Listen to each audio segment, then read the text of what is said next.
یو ورځ د مصر والي عمر بن العاص یو صحابي راولېږه چې د هغه نوم و، هغه نومېده څه ورته وایي، معاویه بن خدیج نومېده.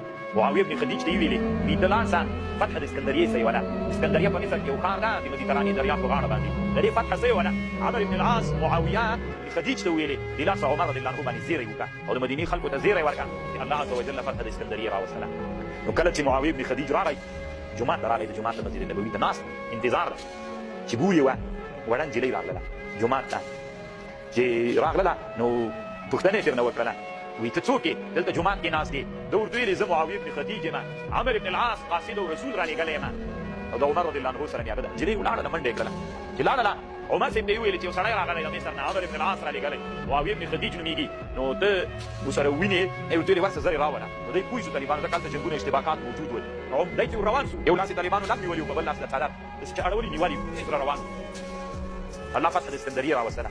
فخرج معي الى المسجد، جومات ته راننوت طالبانو. عمر ته باندې ورته راوتلي وو چې دا معاویه بن خدیج سره مخ سو. وایي څه خبر ده؟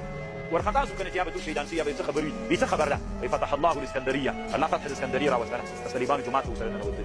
فقال للمؤذن اذن في الناس غږ وکړه الصلاه جامعه، منځه وخت ده اجتمع الناس، خلک راجمع شول. هغه مؤذن چې اعلان وکړ د مدینې خلک راټول پر یو دم ټول مدینې جومات ته. ثم قال لي قم فاخبر الناس، ورته خلکو ته خبر ورکړه. وقمت ودرېدم فاخبرتهم، خبر مې ورکړ چې الله عز وجل فتح د اسکندریې راوستله او زه له مصر نه راغلم. عمر بن العاص راولېږلم، مسلمانان خوشحاله شول.